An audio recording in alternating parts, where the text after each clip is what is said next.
Hello everyone. आज हम बात करेंगे क्रॉस प्रोडक्ट के बारे में। क्रॉस प्रोडक्ट क्या होता है, उसका ज्योमेट्रिक इंटरप्रिटेशन और कुछ प्रॉपर्टीज़ देखेंगे क्रॉस प्रोडक्ट की। अभी तक आपने मेरे चैनल को सब्सक्राइब नहीं किया तो सब्सक्राइब कर लीजिए। Superb learning XYZ। चलिए वीडियो को स्टार्ट करते हैं। देखिए क्रॉस प्रोडक्ट होता क्या है, इसको हम वेक्टर प्रोडक्ट भी बोलते हैं, राइट।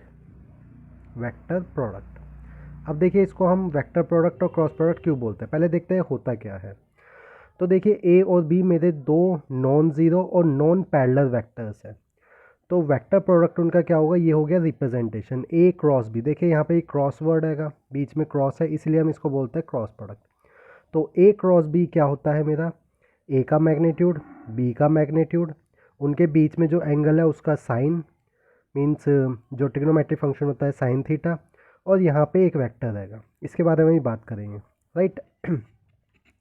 तो देखिए क्रॉस प्रोडक्ट, सबसे पहले रिप्रेजेंटेशन इसका क्रॉस से किया जाता है और ये इसका फॉर्मूला होता है, ठीक है।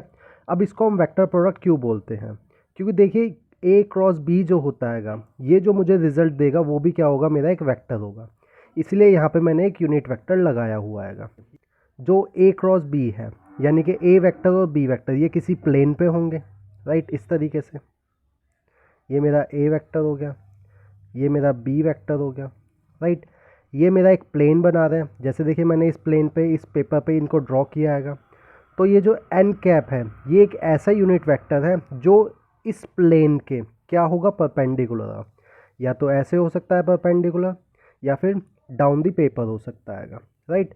तो ये मेरा एन कैप इसीलिए यूज़ होता है, इसलिए मैंने यहाँ पे लिखा है कि एन कैप एक यूनिट वेक्टर है जो कि परपेंडिकुलर है to the plane of A and B. Means A और बी जोन से प्लेन पे है, ये उस प्लेन के क्या होगा, परपेंडिकुलर होगा, राइट। तो ये आपका होता है क्रॉस प्रोडक्ट, ठीक है। मैं आपको एक बार और बताता हूँ, ए क्रॉस बी, यहाँ पे क्रॉस वर्ड है इसलिए हमको क्रॉस प्रोडक्ट बोलते हैं, और वेक्टर प्रोडक्ट इसलिए क्योंकि इसका जो रिजल्ट होता है ए क्रॉस बी वो मुझे क्या देता है, एक वेक्टर ही देता है। जैसे स्केलर प्रोडक्ट में था ए डॉट बी, वो हमेशा एक स्केलर वैल्यू देता था, लेकिन यहाँ पे ए क्रॉस बी जो है वो मुझे क्या देता है, एक वेक्टर देता है, और उसके लिए मैंने यहाँ पे एक वेक्टर लगाया हुआ है, राइट। तो ये जो है मेरा एक वेक्टर क्वांटिटी है। वहीं अगर मुझे इसका मैग्नीट्यूड लेना है तो मैं इसको ऐसे लिखूँगा, ए क्रॉस बी मैग्नीट्यूड, वो मेरा किसके बराबर हो जाएगा, इसके बराबर हो जाएगा, यानी कि कुछ इस तरीके से, और इसके साथ साइन थीटा, राइट। ये जो एन कैप है इसका मैग्नीट्यूड 1 होता है, तो मैं इसको हटा सकता हूँ। तो अगर आपको मैग्नीट्यूड लिखना है तो A cross B is equal to A का मैग्नीट्यूड बी का मैग्नीट्यूड और साइन थीटा, ये होता है मेरा मैग्नीट्यूड का फॉर्मूला। तो ध्यान रखिएगा दोनों में अंतर रहेगा। अगर आप वेक्टर लिख रहे हो तो वहाँ पे एन कैप ज़रूर लिखिएगा, और अगर आप मैग्नीट्यूड ले रहे हो तो उसमें एन कैप लिखने की कोई ज़रूरत नहीं होती है, राइट। चलिए अब देखते हैं इसका ज्योमेट्रिक इंटरप्रिटेशन क्या होता है, मतलब ए क्रॉस बी से मुझे क्या मिल सकता है। देखिए मैं यहाँ पे एक पहले ए क्रॉस बी मीन्स ए वेक्टर और बी वेक्टर बना लेता हूँ। ये मेरा हो गया ए वेक्टर, ये मेरा हो गया बी वेक्टर, राइट। यहाँ पे मैं इसको पैरेललोग्राम बना लेता हूँ पूरा, क्योंकि इसी का ही कंसेप्ट है यहाँ पे, राइट। तो देखिए जैसे कि मैं मैग्नीट्यूड लेके चल रहा हूँ पहले कि A cross B is A vector का मैग्नीट्यूड बी वेक्टर का मैग्नीट्यूड और साइन थीटा और एन कैप, राइट। मैग्नीट्यूड जो होता है इसका वो ये होगा, राइट। तो देखिए इसका इंटरप्रिटेशन क्या है। अगर मैं यहाँ से एक लाइन ड्रॉ कर देता हूँ इस तरीके से परपेंडिकुलर, राइट। ये एंगल मेरा थीटा है, क्योंकि मैंने जैसे आपको बताया कि थीटा एंगल जो होता है वो मेरा ए और बी के बीच में होता है, तो ये वाला एंगल थीटा हो गया। अब यहाँ से देखिए अगर जो मैं ये वाली साइड निकालना चाहूँ, ये वाली साइड, तो ये मेरी कितनी होगी, परपेंडिकुलर, ये हाइपोटेन्यूज हो गई, ये राइट एंगल ट्रायंगल है, तो ये मेरी कितनी हो जाएगी, बी का मैग्नीट्यूड और साइन थीटा, राइट। यानी कि जो ये वाली चीज़ है ये क्या है, पैरेललोग्राम की हाइट है ये, तो मैं इसको बोल सकता हूँ ये मेरी हो गई पैरेललोग्राम की हाइट, राइट। सिमिलरली जो मेरा ये ए है, ये मेरा क्या है, बेस हैगा, राइट।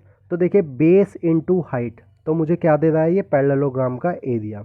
तो ध्यान रखिएगा कि ए क्रॉस बी जो होता है उसका मैग्नीट्यूड वो मुझे क्या देता है, एरिया ऑफ पैरेललोग्राम, राइट। इस चीज़ को ध्यान रखिएगा, एरिया ऑफ पैरेललोग्राम, जिसमें ए क्या है और बी क्या है, वो मेरी एडजेसेंट साइड्स हैंगी पैरेललोग्राम की, राइट। अब अगर मैं यहाँ पे एन कैप लगा देता हूँ, ये तो हो गया मैग्नीट्यूड। अब इसके साथ अगर मैं एन कैप लगा देता हूँ तो इस एन कैप का क्या मतलब होगा, ये पैरेललोग्राम जिस भी प्लेन पे ड्रॉ हो रहा है उसके परपेंडिकुलर इस तरीके से एक वेक्टर आएगा, राइट। तो इस तरीके से मेरा एन कैप का रिप्रेजेंटेशन होता है। तो मैं एक बार ये आपको फिर बताता हूँ कि ए क्रॉस बी का अगर मैग्नीट्यूड निकालते हैं तो वो मुझे क्या देता है, area of parallelogram, area of parallelogram जिसमें ए और बी जो है वो मेरी क्या है, एडजेसेंट साइड्स है, right.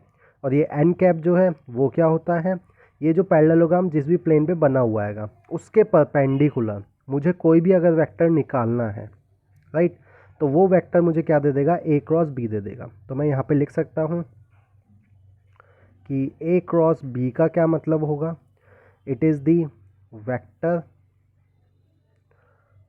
Perpendicular to the plane of A vector and B vector, right. तो देखिए अगर मुझसे पूछा जाए कि कोई भी दो वेक्टर है ए और बी, उनके वेक्टर वो जिस प्लेन पे लाई कर रहे हैं उसके परपेंडिकुलर मुझे कोई वेक्टर निकालना है, तो मैं कैसे निकाल सकता हूँ, ए क्रॉस बी कर दूंगा, ये जो वेक्टर यहाँ से निकलेगा वो वेक्टर जो होगा मेरा परपेंडिकुलर होगा कौन से प्लेन के, जिस पे ए और बी लाई कर रहे हैं। और वहीं पे अगर मुझे यूनिट वेक्टर निकालना है तो मैं इसको सिंपल डिवाइड कर दूंगा इसके ही मैग्नीट्यूड से, कुछ इस तरीके से। तो ये मुझे क्या दे देगा, ये मुझे दे देगा यूनिट वेक्टर परपेंडिकुलर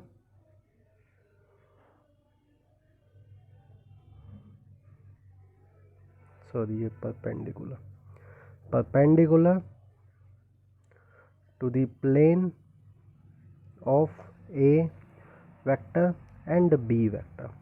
तो इसको ध्यान रखिएगा कि ए क्रॉस बी का क्या मतलब है, इसके मैग्नीट्यूड का क्या मतलब है, और अगर मैं इसको इसके मैग्नीट्यूड से डिवाइड करवाता हूँ तब क्या मतलब होता है। ये हमारा होता है ज्योमेट्रिक रिप्रेजेंटेशन। चलिए अब देखते हैं properties of the vector product. सबसे पहली प्रॉपर्टी जो है कि वेक्टर प्रोडक्ट जो होता है वो क्यूमुटेटिव नहीं होता है। इसका मतलब क्या है कि ए क्रॉस बी जो है वो मेरा बी क्रॉस ए के बराबर नहीं होता है। यहाँ पे ए क्रॉस बी जो होता है वो माइनस ए क्रॉस बी के बराबर होता है। तो इस चीज़ को ध्यान रखिएगा कि वेक्टर प्रोडक्ट जो होता है वो मेरा क्यूमुटेटिव नहीं होता है, कि ए क्रॉस बी जो होता है वो मेरा माइनस बी क्रॉस ए के बराबर होता है, ना कि A cross B is equal to B cross A के बराबर होता है। तो इस प्रॉपर्टी को ध्यान रखिएगा। नेक्स्ट प्रॉपर्टी क्या है कि ये जो होता है डिस्ट्रीब्यूटिव भी होता है, यानी कि ए क्रॉस बी प्लस सी, अगर हम बी प्लस सी पहले कर रहे हैं और फिर उसके बाद क्रॉस प्रोडक्ट कर रहे हैं, या फिर पहले मैं ए क्रॉस बी प्लस ए क्रॉस सी कर रहा हूँ, तो दोनों का रिजल्ट मेरा क्या होता है, सेम होता है। तो इस चीज़ को भी ध्यान रखिएगा कि मेरा ये वेक्टर प्रोडक्ट जो होता है वो क्यूमुटेटिव नहीं होता है लेकिन डिस्ट्रीब्यूटिव होता है। थर्ड प्रॉपर्टी क्या है कि अगर मेरे दो नॉन ज़ीरो वेक्टर्स हैं और अगर उनका डॉट प्रोडक्ट मेरा क्रॉस प्रोडक्ट जो है वो अगर मेरा ज़ीरो दिया गया है तो वो कैसे होंगे, कोलिनियर होंगे। या फिर मैं ये बोल सकता हूँ कि अगर दो मेरे वेक्टर हैं वो कोलिनियर हैं तो उनका क्रॉस प्रोडक्ट क्या होगा, वो मेरा ज़ीरो होगा। ये देखिए ये कैसे आया है। देखिए अगर दो वेक्टर्स मेरे कोलिनियर हैं तो उनके बीच का जो एंगल होगा वो मेरा कितना हो जाएगा, 0 डिग्री हो जाएगा, राइट। और क्रॉस प्रोडक्ट में मेरा क्या होता है, साइन थीटा होता है। साइन थीटा साइन जीरो कितना होता है, 0 होता है, इसलिए क्रॉस प्रोडक्ट जो होता है कोलिनियर वेक्टर्स का मेरा क्या होता है, 0 होता है। इस चीज़ को ध्यान रखिएगा, राइट। चलिए अब देखते हैं multiplication of the components. Components यानी कि जो हमारे आई जे के होते हैं उनकी मल्टीप्लिकेशन कैसे की जाती है। तो देखिए मैं यहाँ पे लिखता हूँ, जैसे आई क्रॉस आई हो गया, जे क्रॉस जे हो गया, और के क्रॉस के हो गया, राइट। इनका रिजल्ट क्या होगा? देखिए जे क्रॉस है, ये दोनों ही वेक्टर्स क्या है मेरे एक्स डायरेक्शन में है, ज़ीरो एंगल है इनके बीच में, तो इनका डॉट प्रोडक्ट क्रॉस प्रोडक्ट क्या हो जाएगा? ज़ीरो हो जाएगा। तो ये भी ज़ीरो होता है, जे क्रॉस जे क्या होता है वो भी ज़ीरो होता है, और के क्रॉस के जो होता है वो भी क्या होता है मेरा? ज़ीरो होता है। तो इस चीज़ को आप ध्यान रखिएगा। अब देखिए अगर यहाँ पे जैसे मेरे अलग अलग कंपोनेंट्स हो जाते हैं और उनकी मल्टीप्लाई मुझे बतानी है क्या होगी, तो उसके लिए मैं आपको एक रूल बताता हूँ। पहले मैं यहाँ एक सर्कल ड्रॉ कर लेता हूँ। उस सर्कल में मैं आपका आई इस तरीके से, जे और के, राइट। इस तरीके से आप पहले एक सर्कल ड्रॉ कर लीजिए, उसमें आई जे के को आप इस तरीके से रिप्रेजेंट कर लीजिए। देखिए अगर आपको दिया गया है आई क्रॉस जे, राइट, तो आप इस सर्कल का यूज़ करके इसकी वैल्यू बता सकते हैं। देखिए मैंने यहाँ पे आई लिया, तो पहले आई के बाद जे आया। तो देखिए अगर एरो मेरे सेम है, सेम डायरेक्शन में है, तो इससे जो नेक्स्ट वाला होगा, अगला एरो में जो कंपोनेंट आ रहा होगा उसको लिख दीजिए। जैसे आई के साथ मैं जे के गया, जे के साथ मेरा के आ रहा है, तो यहाँ पे के लिख दीजिए, राइट। ऐसे ही अगर मैं जे क्रॉस के लिखता हूँ, जे क्रॉस के, तो देखिए मेरा सेम एरो सेम डायरेक्शन में जा रहा है, तो मेरा तीसरा कौन सा बचा? आई, तो मैं यहाँ पे आई लिख दूँगा। ऐसे ही अगर मेरा के क्रॉस आई होता है, के मैंने के पे गया, वहाँ से मैं आई के तक गया, देखिए एरो मेरा सेम होना चाहिए, ठीक है। अगर मेरा सेम होता आएगा तो मैं सिंपल इसको, देखिए जैसे मैंने यहाँ पे के क्रॉस आई लिखा है, तो के से मैं आई तक गया, इन दोनों के एरो मेरे सेम हैं, तो मैं क्या बोल सकता हूँ कि इसका रिजल्ट जो होगा वो तीसरे एरो, जो कि वो भी सेम डायरेक्शन होना चाहिए, तो वो जे हो जाएगा। इस तरीके से हम लिख सकते हैं, राइट। लेकिन वहीं जैसे मैंने आपको बताया कि अगर मैं इनका उल्टा करता हूँ, यानी कि जे क्रॉस आई करता हूँ, तो देखिए मैं उल्टा जा रहा हूँ, जे से आई की तरफ जा रहा हूँ, देखिए दोनों एरो क्या है मेरे? उल्टे हैं, तो इसका रिजल्ट क्या हो जाएगा? माइनस के हो जाएगा, राइट। तो देखिए यहाँ से मुझे सबसे पहले एरो देखने होंगे, राइट, कि कैसे मेरे एरो जा रहे हैं। अगर मैं उल्टी डायरेक्शन में जा रहा हूँ तो मेरा माइनस साइन आ जाएगा, राइट। और अगर मैं सेम डायरेक्शन में जा रहा हूँ, जिस डायरेक्शन में मेरे एरो हैं उस डायरेक्शन में जा रहा हूँ, तो जो दोनों कंपोनेंट हैं उनके अलावा जो तीसरा कंपोनेंट होता है वो मेरा रिजल्ट हो जाएगा। जैसे कि आई क्रॉस जे था, तो आई से मैं जे की तरफ गया, देखिए सेम एरो है, यहाँ पे कौन सा कंपोनेंट बचा है? के बचा है, तो मेरा के आ जाएगा। ऐसे ही जे क्रॉस के, जे से मैं के की तरफ गया, दोनों देखिए सेम एरो हैं, तो मेरा रिजल्ट क्या हो जाएगा? तीसरा component, that is I, right. ऐसे ही के क्रॉस आई, के से मैं आई की तरफ गया, देखिए एरो मेरे सेम है, तो रिजल्ट क्या हो जाएगा? कौन सा बचा मेरा? सिंपल जे, तो जे आ गया। ऐसे ही मैं के क्रॉस जे, देखिए के क्रॉस जे, मैं उल्टी डायरेक्शन में जा रहा हूँ, तो के और जे है, बचा क्या? आई, तो माइनस आई, सिंपल।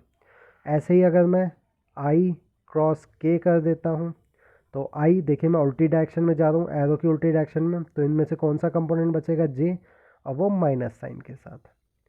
तो आप ऐसे मल्टीप्लिकेशन कर सकते हैं कंपोनेंट की वेक्टर प्रोडक्ट में। सिंपल, पहले ये चीज़ ध्यान रखिएगा कि अगर दोनों सेम है तो उनका क्रॉस प्रोडक्ट ज़ीरो हो जाता है, और फिर इस सर्कल को ध्यान रखिए, राइट। इससे आप ये रिजल्ट पता लगा सकते हैं। चलिए नेक्स्ट देखते हैं vector product in terms of the component. देखिए अगर मुझे दो वेक्टर्स दिए गए हैं, एक ए वेक्टर दिया गया है आई ए2 जे और ए3 के, और ऐसे ही मेरे को दूसरा वेक्टर दिया गया है b1i plus b2j plus b3 के, और मुझे निकालना है ए क्रॉस बी वेक्टर, राइट। तो मैं कैसे निकाल सकता हूँ? आप डिटरमिनेंट की मदद से निकाल सकते हैं। आपको कैसे लिखना होगा? सबसे पहले आप ऊपर लिखिए आई जे और के, उसके बाद जो यहाँ पे वेक्टर लिखा हुआ आएगा उसके कंपोनेंट लिखिए a1 a2 a3, उसके बाद यहाँ पे जो दूसरा वेक्टर है उसके कंपोनेंट लिखिए b1 b2 b3। अब आप इसका डिटर्मिनेंट निकाल सकते हैं। कैसे? देखिए मैं यहाँ पे लिख देता हूँ, ए क्रॉस बी मेरा हो जाएगा आई, और इसको छोड़ दीजिए, इस वाले कॉलम को और इस वाली रो को, तो ये हो जाएगा A2 B3 minus B2 A3।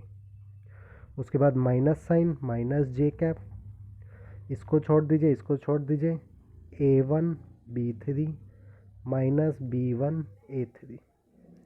उसके बाद प्लस के, इसको छोड़ दीजिए, इसको छोड़ दीजिए, A1 B2 minus A2 B1। तो इस तरीके से आप, अगर मुझे दो कंपोनेंट्स दिए गए हैं, मींस दो वेक्टर दिए गए हैं कंपोनेंट फॉर्म में, और मुझे क्रॉस प्रोडक्ट निकालना है, तो मैं इस तरीके से डिटर्मिनेंट में लिख के उसका डिटर्मिनेंट निकाल सकता हूँ, राइट। ये मेरी कुछ प्रॉपर्टीज़ होती है वेक्टर प्रोडक्ट की। अगर आपको मेरा वीडियो अच्छा लगा हो तो लाइक ज़रूर कीजिएगा, और मेरे चैनल सुपर्ब लर्निंग XYZ इसको सब्सक्राइब ज़रूर कीजिएगा। और फ्री स्टडी मटेरियल के लिए आप मेरी वेबसाइट चेक कर सकते हैं superblearning.xyz। Thank you.